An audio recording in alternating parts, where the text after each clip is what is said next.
Alright guys, we are back working on the boat today. We are installing the trolling motor. A few weeks back we sold the motor guide trolling motor off of the boat, and now we are installing the Minn kota Powerdrive with spot lock, because that's what we need. So we've already taken off the two side plates. Simple enough to do. You take 4 screws off, 2 on each side, and now I am working on putting the bottom plate in, because we got the quick mount, and I'll have a link in the description so you can see which one we bought. But I bought the composite instead of the aluminum. I've had the composite last time, and I'm going to go with what I know. So we have still both of these side panels off, and we mounted the bottom plate on, and now what we're going to do is tighten the bolts, and then we're going to put the side plates back on, and then we'll take the puck that fits in the middle of that bottom plate and position the motor onto the area where we're going to mount it to. You need to figure out which side that your locking device is going to go on, and just like on my previous boats, the locking device will go on to the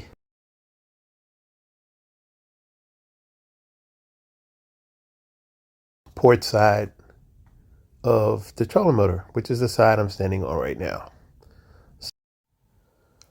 To keep the costs to a minimum, we went with a 12-volt version of the Powerdrive, which is 55 pounds of thrust. It does have spot lock, and it does have the autopilot. It does not have the iPilot and some of the advanced features, because that's really, for me at this point, overkill. So we get what we pay for, and we don't want to pay a lot. So this is where we are. This version also has the micro remote, which has some of the basic features that you do need: speed up, down, pop on, off, max speed, spot lock, jog left and right. So yeah, it's a very nice motor, but not the top of the line.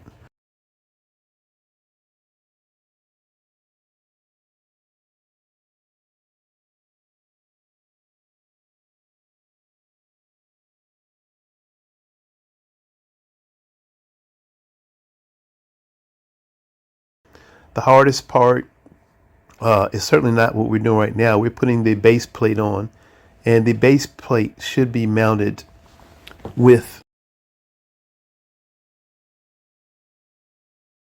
the longest part of the base plate toward the rear and the shortest part toward the front.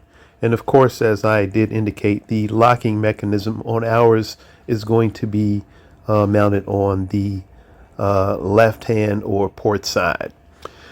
One of the things you need to be aware of: this is compatible with the Altera, Terova, Powerdrive, Powerdrive V2, and Powerdrive pontoon models. So it is a very pretty easy installation, but it's also a safe one, because you can remove your trolling motor if you wish, take it inside in the garage, whatever, and put it up during the winter, or for safety if you were imagine someone stealing your motor. So you can just store it when you want to, take it on and off, and it has a lock or a place for you to put a padlock, so it is not easily stolen. I have used one in the past, and because of that, I decided that yes, we were going to go ahead and do it again this time. So a template came with the box, and it was actually in the inside of the box, part of the box. So we got the template out, made our tape lines, and got busy.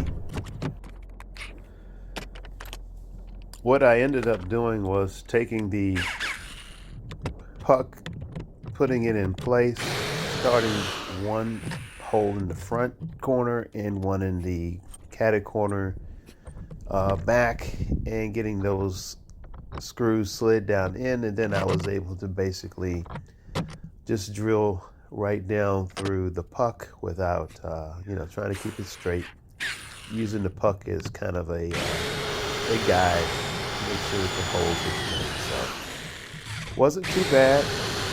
Got the holes drilled through. That was one of the easier parts.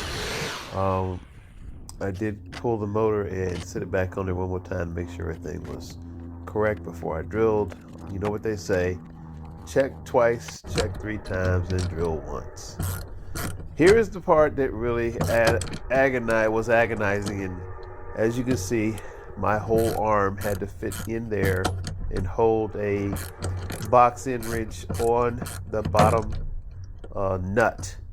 And that was not very easy because I had to try to turn the screwdriver. One, it was cold, and two, with my arm already slid all the way under the ratcheting box wrench I had, kept sliding off. And then when that didn't slide off, the screwdriver slid off of the screw. So yeah, it was one of those things that I will probably, hopefully, never have to do on this boat again. And if anybody else purchased this boat after me, may the Lord bless you if you try to have to get those nuts unloosened from under the inside of that thing. I think it'd be easier just to cut them off. But yeah, we agonized with that thing. Matter of fact, I got 2 of them done, and it got so cold out and the sun went down, so I said, you know what, I'll just come back and finish the others tomorrow.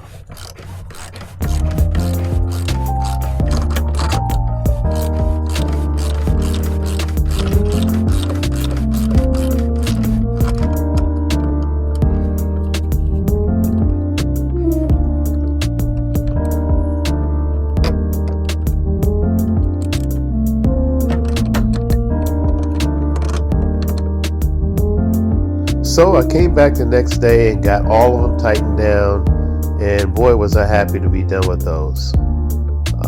Good night's rest always makes things better the next day.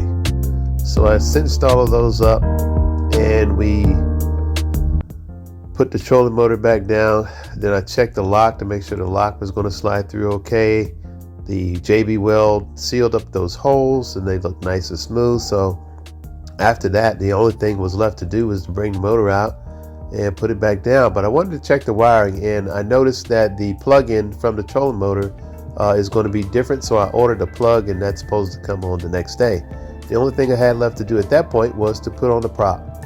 Took off the factory nut and the red washer, removed the spacer, put the propeller back on, slid it over the mounting pin, and it was ready to go.